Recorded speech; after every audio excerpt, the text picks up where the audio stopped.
एक सिचुएशन में आप आ गए, एक प्रॉब्लम में आप आ गए, उस टाइम पे what is right action, that is your question, right?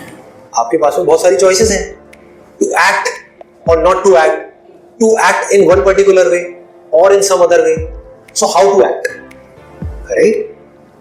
देखो, आप जो भी एक्शन लोगे किस बेस पे लोगे? आपकी जो नॉलेज है और जो अंडरस्टैंडिंग है उस पर्टिकुलर सिचुएशन की, उसके अकॉर्डिंग एक्ट करोगे, उसके बाहर आप एक्ट कर सकते हो। फॉर एग्जाम्पल, मैं आपको कह रहा हूं एक टोटल मुझे देना, टोटल मुझे बहुत प्यास लगी है, टोटल देना, ठीक है? तो आप दे सकते हो?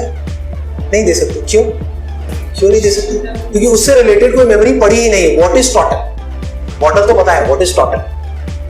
आप समझ गए? मैं आपको कहूं एक बॉटल देना, what is right action in that particular situation? Bottle को उठाया, आप दे दिया। इज इट राइट एक्शन और wrong action? It is right action. तो यहां पर एक चीज को समझना बहुत जरूरी है कि हम चाहे भी तो जो हमारी नॉलेज है, जो हमारा एक्सपीरियंस है, उसके बाहर हम एक्ट नहीं कर सकते। जब तक एक सिचुएशन हमको समझ नहीं आएगी तब तक हम उस पर एक्ट नहीं कर सकते। तो हमें क्या करना है? अगर हम चाहते हैं हमारे एक्शंस एक एक करके सही होते चले जाएं, तो जिस पर्टिकुलर फील्ड में आप एक्ट कर रहे हो, चाहे वो आपका प्रोफेशन है, चाहे रिलेशनशिप्स है, चाहे लाइफ है, चाहे हेल्थ है, उसकी करेक्ट नॉलेज आपके पास आती चली जाए, जो कि फैक्ट्स के बेस पर हो, रियलिटी के बेस पर हो और इल्यूजन्स के बेस पर ना हो, बिलीफ्स के बेस पर ना हो, थ्योरी के बेस पे ना हो, बल्कि प्रैक्टिकल रियलिटी के बेस पर। रियलिटी मींस वो which has been verified again and again, which has been tested again and again, which is a proven fact. Clear हो गया? तो जब हम रियलिटी के अकॉर्डिंग लाइफ में चलते हैं, रियलिटी को देख करके चलते हैं, तब कोई प्रॉब्लम नहीं है। अब ये काम मैकेनिकल चीजों में तो काम कर जाता है। मैकेनिकली आपको एक काम करना है तो आपको क्या चाहिए? आपको उस काम को करने की नॉलेज चाहिए। एक मशीन चलानी है, गाड़ी चलानी है, तो आपको ये सीखना है कि गाड़ी कैसे चलानी है। उसका पूरा एक प्रोसेस बना हुआ है, उस प्रोसेस को फॉलो करना है। तो क्या होगा? आप गाड़ी अच्छी चलाने लग जाओगे। उस प्रोसेस को फॉलो नहीं करोगे तो क्या होगा? एक्सीडेंट हो जाएगा। क्लियर है ना? गाड़ी चलाने का एक पूरा प्रोसेस बना हुआ है कि आपको लेफ्ट साइड पर ड्राइव करना है। अगर आप इंडिया में, आप कहो नहीं मैं तो राइट में करूंगी क्योंकि मुझे लगता है राइट में करना ठीक है, तो क्या होगा? एक्सीडेंट हो जाएगा। ये तो हो गया मैकेनिकल। अब लाइफ में कैसे करोगे? कि मैं किसी इंसान के साथ में हूं और इस पर्टिकुलर सिचुएशन में मेरी और उसकी नहीं बनी। अब मुझे उसके साथ रहना है या छोड़ना है? उसको छोड़ना है या उसके साथ रहना है? उससे लड़ना है या उससे नहीं लड़ना है? इस सिचुएशन में गुस्सा करना है या नहीं करना है? इसके ऊपर कोई बुक है, कोई साइंस है? तो कैसे करोगे? आप नहीं भी चाहोगे, अभी आप कैसे कर रहे हो वो मैं आपको बता देता हूं, इसको प्रैक्टिकली वेरीफाई करके देख लेना।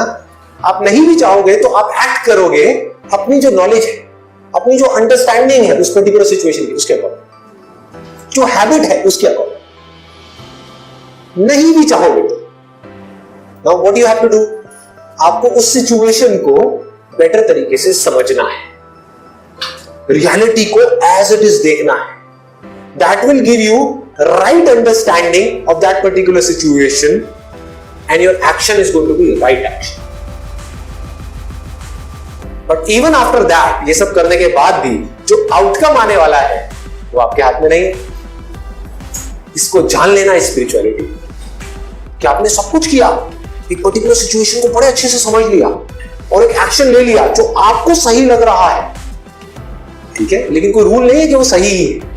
हो सकता है आपने सही सोच करके किया लेकिन उसका आउटकम गलत आ गया। आपने अपनी तरफ से कुछ अच्छा सोच करके सामने वाले के लिए किया, वो बजाय कुछ अच्छा करने के वो आपके साथ बुरा करने लगे। आप उसके साथ अच्छा कर रहे हो, वो आपके साथ बुरा कर रहा है। अब क्या करोगे? Again you have to analyse this whole situation and decide कि अब इस मोमेंट में मुझे क्या एक्ट करना है, because the situation has changed. ये पल पल का खेल, इसको जिंदगी बोलते हैं, इसको स्पिरिचुअलिटी बोलते हैं। यहां पर साइंस नहीं काम आती, यहां पर कोई साइंस काम नहीं आएगी। राइट एक्शन की डेफिनेशन पल पल में बदलेगी। इस मोमेंट में राइट एक्शन क्या है? इस मोमेंट में आपको सिचुएशन को समझना है, एक्ट करना है। एक्ट किया आपने ये सोच करके कि ये राइट एक्शन है, वो रॉन्ग एक्शन हो गया। अगले मोमेंट में आपको समझ आया मैंने सोच करके किया था कि ये सही है, लेकिन ये तो गलत हो गया, अब क्या करूं? अवेयर रहना है, समझना है उस पर्टिकुलर सिचुएशन को। ठीक है, अब ये सिचुएशन क्रिएट होगी, अब क्या करना है? कुछ भी एक जैसा नहीं रहता है इससे। इसके लिए एक स्पिरिचुअल माइंड चाहिए, एक प्रेजेंट माइंड चाहिए, जो प्रेजेंट मोमेंट में रह करके पहले रियलिटी को समझ सके, ध्यान से देख सके। You have to keep on understanding life. The more you understand life, तो होगा क्या कि आपकी कॉन्फ्लिक्ट्स होना औरों के साथ में धीरे धीरे बंद हो गए। जब कॉन्फ्लिक्ट्स होना कम हो गए, बंद हो गए, और सिर्फ बाहर ही नहीं, हमारे अंदर भी, that means you are taking a right action.